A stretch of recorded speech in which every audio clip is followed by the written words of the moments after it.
My name is Jose Hernandez. I am the Associate Director for the Center for Multicultural Enrichment. My current responsibilities is to oversee the Leadership Excellence and Academic Development Fellowship, the LEAD Fellowship, which is a program that advocates for minority students, first generation and at-risk students.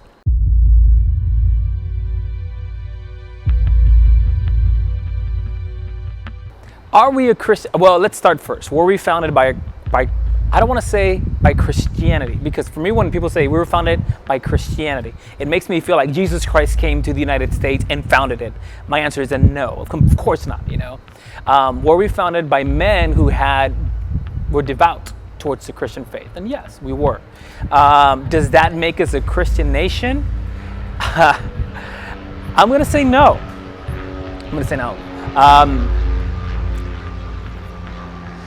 My reason is like this. I remember the book of Habakkuk. One of the best preachings I've heard in my life was from this book. And one of the preacher said something that was interesting. The people of God were complaining against the Lord. How could we, your people, be cursed? And the people that are going to hurt us, they're less bad, like they're bad people. We're your chosen people. They're not your chosen people. Why are we suffering? Why are they hurting us if we are your people?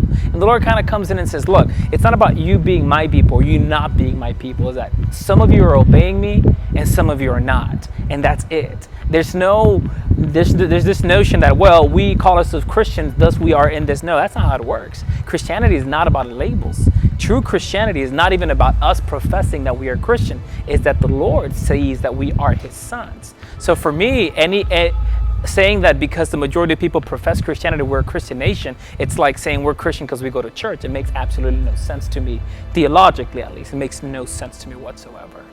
What's more important, people on God or called to evangelize, or are they essentially the same? This is my argument. People that don't follow the Lord will always be at war with the Lord. It's in scriptures. The Lord calls, before we came to him, he called us his enemy. Why are we trying to force people that are already enemies of the Lord to submit themselves to a Lord they don't want to serve? It makes no sense to me. Further than that, I start thinking to myself, like, this does not equate to the gospel. The gospel and the commission to spread the gospel is right there in black and white, and it was never done through political measures. It's something that I'm fascinated by, that we believe that the way to spread the gospel is to political advancement, and that's just never been the case. People died for the cause, not got elected for the cause, if that makes any sense. And so for me, I'm not, again, I know it's weird, and I guess I should have prefaced that.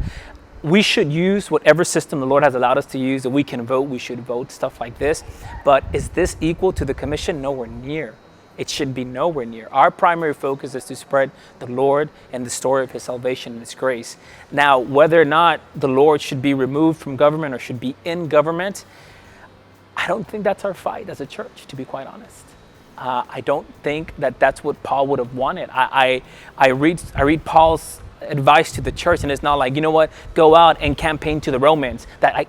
You never hear about this. As a matter of fact, I would contend that Paul actually abolished nationalism. He said there's neither Greek and there's no Jew. So what are we fighting for if our citizenship is not even on this earth? So if we are truly citizens of heaven, and that's what we all say, we're all from, we're all going to go to heaven, then what are we fighting for? If our primary job is to share the Lord, share about what he has done, and then after that, we need to filter everything through that filter first. And I guess I saw the debate, and I'm just like, after this debate, do I feel better as a Christian? Not even close. Do I feel that they're going to be like, you know what, they're right, let's bring God back in here? Not even close. We as Christians don't even come to the Lord like that. How are people that are not even Christian going to come to the Lord in such ways? Are you saying that there's no correlation between Christianity and conservatism? No, not at all.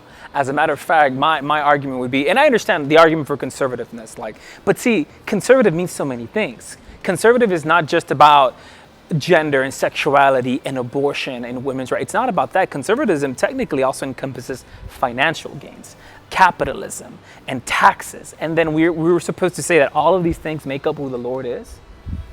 When the Lord is telling his people, sell what you have, you give it to the poor. I don't think conservatism and Christianity are necessarily, I don't want to say that conservative doesn't try to maybe be a little bit more Christian in a sense, but it is not the same. It is possible to be conservative and be a conservative and not be a Christian. It is very possible. We know plenty of examples. And it is possible to be Christian and be a liberal. So it is not the same thing, not even close. There are some things in socialism that would appear to follow the Bible. Take care of the widow, take care of the poor, take care of the orphan, help those amongst you. Those appear to be very socialistic things. Now, the argument is, well, it should be the church, not the people. But apparently, according to the video, they're trying to divide that wall that the church can influence government. So, yeah, it's almost a crazy argument. I want to influence the government. I don't want the government to influence me. But don't get too much government involvement because that's not Republicanism, that's socialism. And we're not a socialist country, we're democratic. Like, where are you going with this? It's just like, it makes absolutely no sense. What the Bible does say is take care of the poor, take care of those that are oppressed, stand up for the marginalized. That is scripture. If people want to say that's socialism, I don't care what it is. That's scripture. If it looks like socialism, so be it. It is what it is.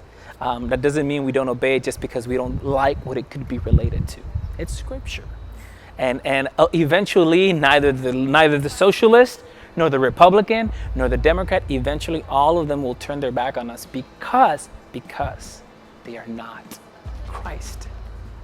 And if you're not with Christ, you are an enemy of Christ. And so, yeah, that's my thoughts on that. So them taking In God We Trust out of this museum or whatever is basically one step closer to the government persecuting our faith. It's one step closer to a nation that does not believe in the Lord, to act as a nation that does not believe in the Lord. I heard a pastor say this: why are Christians surprised when sinners sin?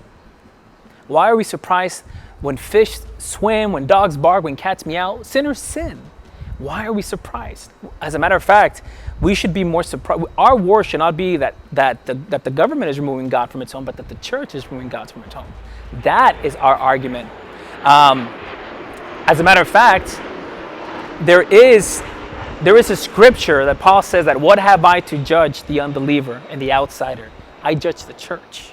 So all this resource that we're taking to fight a secular government or just the outside of the church to argue that God should remain and in God we trust and this is the Christian nation, I personally believe that all that resource should go into the church to make the church a truly believing church, a church that cares for the widow, a church that cares for the orphan. That is what God has commanded us to do. And yeah. So what impact will continuing to remove God from America and this secularization of our nation have on future generations, where they're growing up in a nation where God is absent? This nation will become more secularized. That I cannot deny that. I think it's prophetic. Like, we all talk about the end of times and at the end. Now, I'm not saying that Christians, we should go into the courtroom, get the Bible and throw it out the door. Like, that is not what I'm saying. While we still can, we still should. It's just wise and it's just prudent.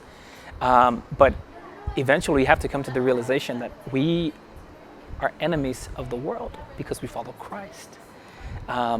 What this also means is that the responsibility for the faith of my family is not in the government's hand, it's in my hands. You think of Joshua. You choose whom you will serve, but as for me and my family, we will serve the Lord. And so, yes, eventually what this is going to mean is this church will get worse. This church will get darker. This government will get worse. This government will get darker. And the church needs to ask itself, whom then shall I serve? The government? Conservatism? Republicanism? Socialism? Or the Lord? And it should be God, no matter what it costs. Does this make me crazy or whatever? I don't know. I read the Bible and this is what I get. And until someone proves this to me theologically, that I'm theologically incorrect in making these assumptions, I'll stick to them. But till now, I do not believe that if Jesus Christ was here, his argument would be, you know what?